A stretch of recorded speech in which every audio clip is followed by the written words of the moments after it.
दोस्तों नमस्कार। बिहार में राजनीतिक उठापटक का जो रंग मंच सजा था वो फिलहाल कुछ दिन के लिए शांत हो गया है और रंग मंच का पर्दा गिर गया है।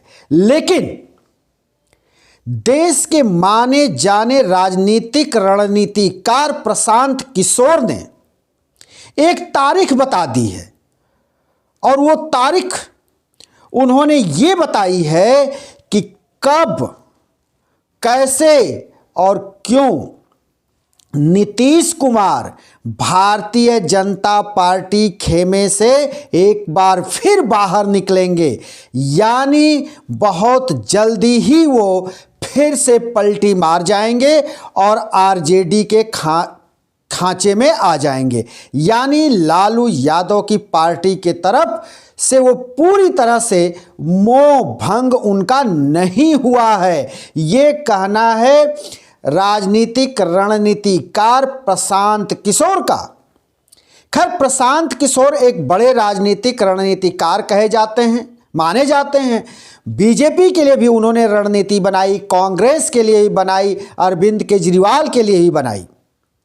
लेकिन वो रणनीतिकार जो प्रशांत किशोर हैं, जिनको आप स्क्रीन पर देख रहे हैं, ये इस वक्त खुद ही एक राजनीतिक पार्टी बनाकर और खुद को खड़ा करने में लगे हुए हैं एक पॉलिटिशियन के तहत।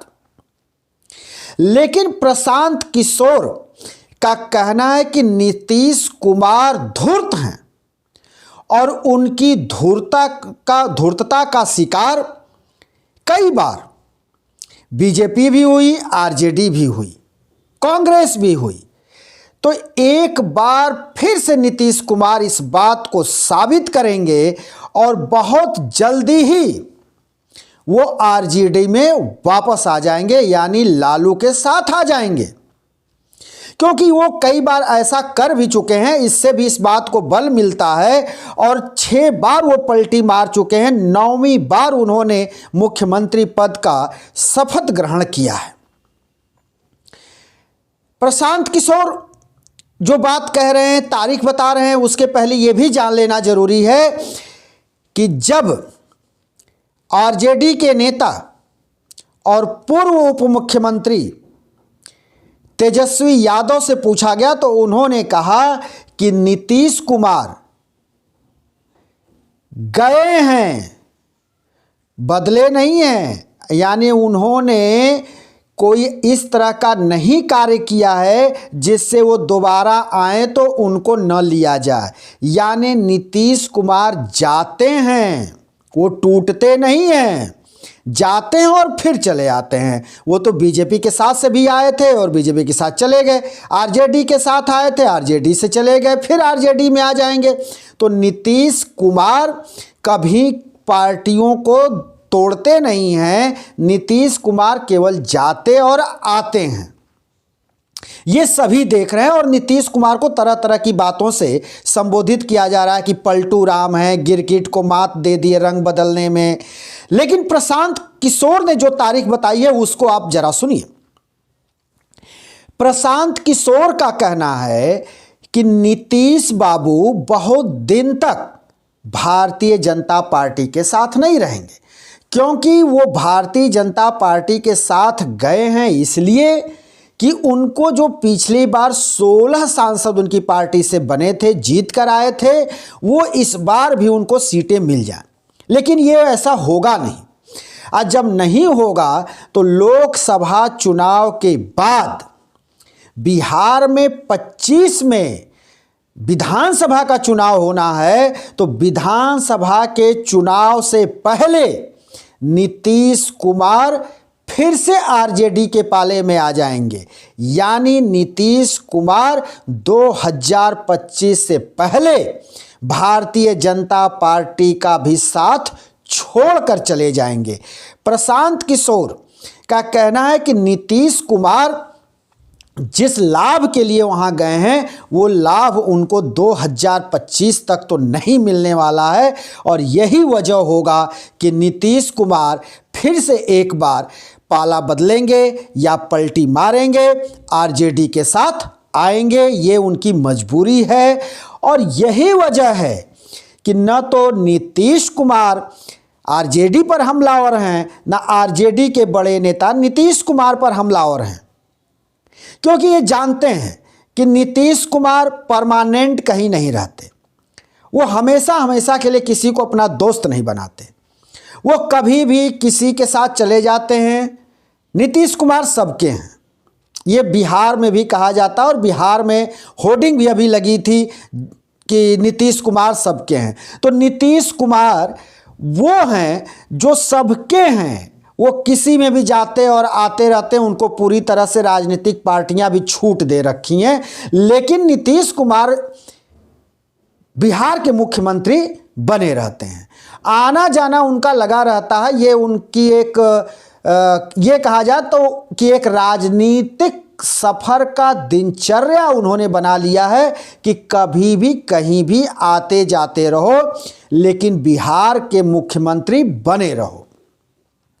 राजनीतिक पार्टियां तो आज ऐसी स्थिति पैदा कर दी हैं कि इनको जन सरोकार से कोई लेना देना नहीं होता, इनको सुचिता से कोई मतलब नहीं, इनकी राजनीति चलती रहे, इनको सत्ता का सुख मिलता रहे, ये बैठकर मलाई चखते रहें, सिर्फ इससे इनका मतलब होता है। राजनीति आज की जो भारत की राजनीति है वो जनता के सरोकार से काफ़ी दूर चली गई है। तो नीतीश कुमार भी इसी तरह की राजनीति करते हैं, और जितनी भी देश के अंदर पार्टियां हैं सभी आज केवल ढोल तो पीटती हैं कि हम जनता को आगे ले जाने के लिए, हम जनता के हित के लिए कार्य कर रहे हैं। जनता जनार्दन भगवान है, बहुत एक से एक फिलॉसफी की बातें करेंगे, एक से एक बढ़ कर के बातें करेंगे, ऐसे ऐसे लोक लुभावन बातें करते हैं, वादा करते हैं, जिससे कि आम जनता इनके लोक लुभावनी बातों में आ जाती है। लेकिन जब इनके चुनाव के बाद सरकार इनको बनाना होता है, जोड़ तोड़ करना होता है, खरीद फरोख्त करना होता है नेताओं का, विधायकों का, उस वक्त न इनकी नीति रहती है सही, न इनका नियत रहता है, न इनका कोई सरोकार रहता है जनता से और समाज से। इनसे कोई इससे मतलब नहीं होता है, इनको सिर्फ और सिर्फ सत्ता चाहिए। ये सत्ता के लोलुप होते हैं, एन केन प्रकारेण सत्ता में बने रहें, यही इनका कार्य है। इसी को ये मोटो अपना बना करके चलते हैं। बाकी जनता से कोई इनका लेना देना नहीं है। जनता को ये भ्रमित करते हैं, जनता को भ्रम में रखते हैं। अब जरा सोचिए कि नीतीश कुमार की पार्टी बिहार के चुनाव में विधानसभा में तीसरे नंबर की पार्टी है, लेकिन नीतीश कुमार 78 विधायक को लेकर बीजेपी उनको समर्थन दे रही है, और वो सरकार बना करके मुख्यमंत्री के रूप में बैठे हुए हैं, जबकि उनके केवल 45 विधायक हैं और 78 सीट वाला व्यक्ति इनको समर्थन दे रहा है। ये भी एक कला है। वैसे ही है जैसे 89 सीट 79 विधायक आरजेडी के हैं, लेकिन 45 सीट वाले नीतीश कुमार को समर्थन देकर इनको मुख्यमंत्री बनाए हुए हैं। ठीक अभी जहां से नीतीश कुमार का मोह भंग हुआ और फिर बीजेपी में आए हैं, 1.5 साल पहले इसी तरह से नीतीश कुमार वहां से आरजेडी के खेमे में आए थे। तो प्रशांत किशोर ने तारीख बता दी है, डेट बता दिया है कि 2025 से पहले नीतीश कुमार एक बार फिर आरजेडी की गोद में बैठेंगे, लालू प्रसाद की गोद में बैठेंगे, और ये पूरी तरह से तय है। प्रशांत किशोर दावा करते हैं और इसे पूरी तरह से वो कहते हैं कि ये 100% सही बात हम कह रहे हैं। और देख लीजिएगा 2025 से पहले नीतीश कुमार, चाहे वो पलटू राम के नाम से जाने जाएंगे फिर एक बार, या गिरगिट उनसे शर्मा जाएगा, लेकिन वो आरजेडी में आएंगे। हम फिर किसी वीडियो को लेकर आपके सामने हाजिर होंगे। तब तक के लिए शिवमूर्ति दुबे को दीजिए इजाज़त।